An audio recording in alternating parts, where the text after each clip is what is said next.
Hello. Hello. I got some new cats, Levi and Alexander. So Sophie never wanted to be in the same room when I was recording or like just talking loudly like this.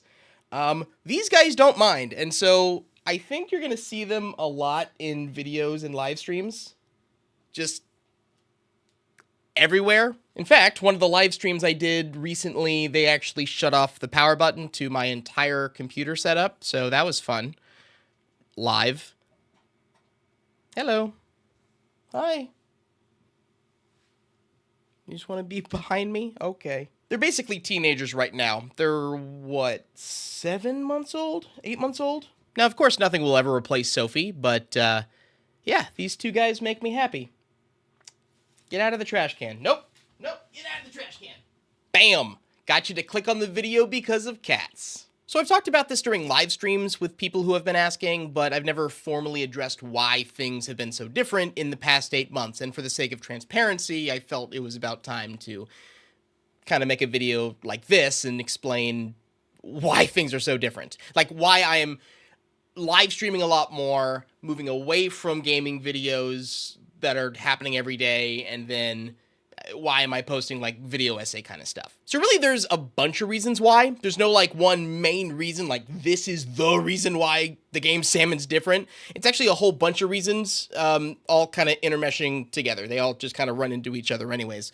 One of those reasons is YouTube gaming, or at least I feel, YouTube gaming is in a weird space right now. Things are way different than they were 10 years ago, back in 2014, where a YouTuber could throw out a video that's 6 minutes long about a terrible horror game, minimal editing, and bam, millions of views. I say that as if YouTube was easy back in 2014. It wasn't, and that's not my point. My point is interests have changed over the past 10 years. Like what was interesting to an 8-year-old back in 2014 is much different for that same person as an 18-year-old in 2024, 2025, right? And that's kind of like the curse of having a younger audience, is because that audience is going to grow up and potentially outgrow you. And I think to some extent, that's what's been happening to a lot of gaming YouTubers. At least in the last 2 years, it has really felt like it was happening to me, right? I mean, purely looking at analytics, doing the same thing that I've been doing for years, even though I've changed it up a little bit and just try to stay with the times, views and analytics have gone down some, right? And that's part of the game, man. That's YouTube. Not only that, but there's a lot more people on YouTube now than there was 10 years ago, right? Both as audience members and as YouTube content creators. With that comes competition. I know, I said the quiet part out loud. I'm sorry. Myself, all my YouTube friends, and I think YouTubers in general for the most part, we don't like to think of YouTube as a competition. In fact, we're constantly encouraging each other to be successful and to succeed. Like, I celebrate when my friends are successful, and they celebrate when I'm successful. And that won't change. But as YouTube has grown, there's a lot more people playing the exact same game the day the game drops, right? So let's say a big game releases, like Poppy Playtime Chapter 5, right? It drops, and then in the span of like 5 hours, 80 videos on YouTube. Bam. My problem is I can't do that. I have a day job that I take very seriously, and YouTube has always been a secondary source of income. Some could say a primary source of income, but that's neither here nor there. Most of the time, I can't get my video out on a game until like a week later. So I lose out on that initial spark of interest that first day or that first week. So I rely more on the personality, the editing, for that interest to my video and my channel, which is how it should be anyways. I used to be able to keep up, like way back when I was 22, but even then, when I was posting every single day, sometimes 2 videos a day, I don't know how I did it, but I still was running myself ragged doing it. And that kind of brings us to the next point, which is just mental health. Essentially, for the past 2 years, I've felt very unsure of what to post, I guess, right? It's one thing to just go onto itch.io and find a game and play it, because I can play a bad game all day, right? I love bad games. I love goofing around with just silliness on the internet, but that doesn't necessarily always equate to a good video or views, right? So oftentimes I get home from work, which I'm already exhausted from, and in the shower, I'm like, what do I record? What do I play? Also, I'm tired. So do I even have the energy? So somehow I get the energy and then I record a game that I just pick because I'm like, maybe this will be good. And then I post it and then it doesn't do well. But I already have to start thinking of the next game the next day. It was a lot. It ended up being a lot. It would be one thing if, like, no matter what I was posting, I was getting like millions of views, because it's like, oh, then I don't have to worry about it as much. But, you know, I got to worry about the YouTube algorithm to an extent. I have to make sure that my video is interesting so that my audience comes to it, which again gets onto the algorithm. The algorithm is the boogeyman, really. YouTubers, like, we have a lot more control than we think we do. It's such a cop-out to blame the algorithm. Essentially, if a video is failing, it may be our fault.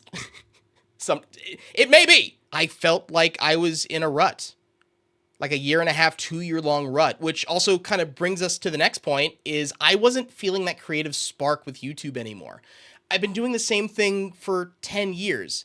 And I would experiment sometimes. I would put up a video essay here and there. I'd post a pretty ridiculous random video, like that Papyrus weird song, which is like my favorite video on the channel. I love that so much. But that was the thing, right? Not that I don't like my gaming content on YouTube, but doing something different and being creative with something maybe a little bit more silly or something out of my comfort zone, I was missing that. I wasn't feeling the creative spark, or at least not anymore. That, and I didn't feel like I was standing out because hundreds of other people are posting the same kinds of videos that I am on YouTube, right? How do I stand out? Not only for myself, for my creativity, but also to stand out on YouTube to give people a reason to click on my video, right? To see what I'm doing over here. This is a bit of a lesser reason, but another reason for the change is I'm 32 now, which is super ancient in internet years. Like, I get it. I'm a fossil. But my audience from 10 years ago is different than my audience now, and their interests have changed. But over the 10 years, my interests have changed. Hence the lack of the feeling of a creative spark, I guess. So all of those reasons intermeshed together, it just felt right for a change. I was talking to Dan last summer in one of our calls, and he said something that really resonated with me while we were talking about editing, content creation, what have you. And I wish I could remember exactly what he said, but essentially he said he wants to create content that's good enough so that other YouTubers make videos reacting to it. Not trying to farm reaction videos, just like the content is good enough that other people want to make content viewing it. And I kind of realized that's the direction that I want to go. So now it was a question of, how do I want to run my channel where it reignites my creative spark, that I'm able to stand out from the crowd, from other YouTubers, and how do I not destroy my mental health and send it to the shadow realm? And so I landed on what we kind of have now, which is video essays and live streams. Now with that came a learning curve, which honestly, I'm still trying to figure out 8 months later. Like, it's totally different from just turning on a video game and here we go, the camera's on, hope we get some good stuff.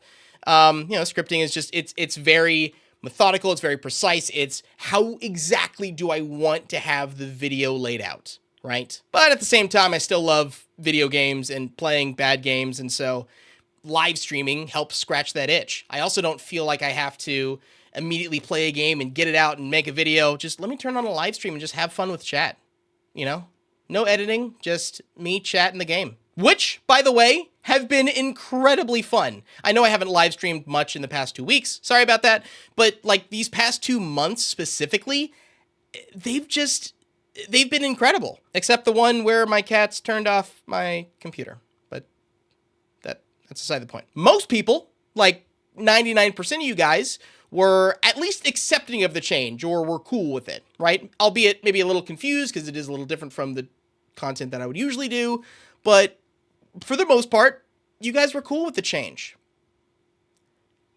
Other people were not, as you can see. Like I said before, I haven't perfected this yet, and I'm sorry. That's also why things have been very weird in the last 2 weeks, where I just have been barely posting anything, except for the chair video, which I love, by the way. Go watch it, please. It's so good. Like, it's just the right amount of stupid. Like I said earlier, I'm still trying to figure this out, but I think I've figured it out. I think I figured out a general schedule that I am going to try to stick to the best that I can. All right, here you go. This is what I've come up with.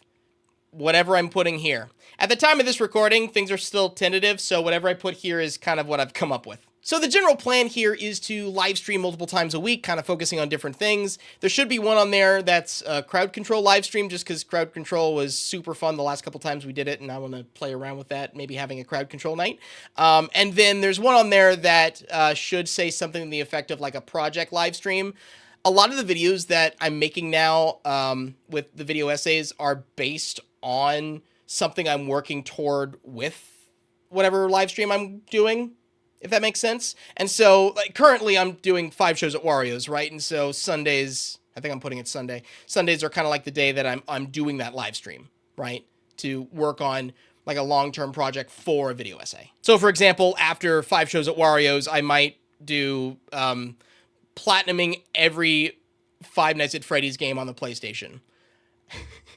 Which still sounds insane to me, but I think, again, that would be a fun live stream project. I'm going to multi-stream to both YouTube and Twitch, so pick your platform, except for the Final Fantasy XIV one. I think I'm going to keep that to Twitch. 14 is such a deviation from all the other games that I've ever played on my channel, but it is legitimately my favorite game, and on Tuesdays there's like a weekly reset, and I'm a bit of a hardcore raider. So I figured that'd be a good day to just kind of share a little bit of my interests with anyone who is interested. And then in a perfect world, I would be uploading a video a week. That still is a bit of a stretch right now, just with me working on scripts and like how much turnaround time it takes with editing, because Dan is an amazing editor and I want him to have all the time he needs to create a banger video.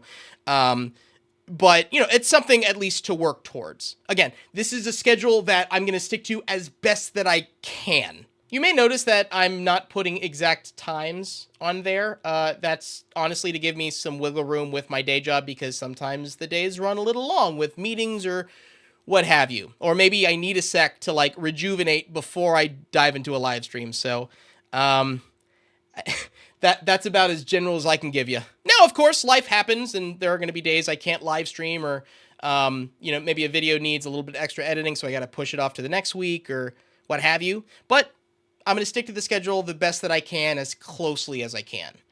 We're going to roll with it for now and see what happens. If you made it this far into the video, thank you. Because I get it. Vlogs are boring. I know I had cats at the beginning, but man, I talked a lot in the middle. And I'm sure that there are plenty of people who will still ask me in live streams and YouTube videos about, like, why did I change my content? Well, just direct them to this video, because this has all the answers. But yeah. That's all I got for you. And as a reward for making it this far, here's footage of Alex attacking my shoe.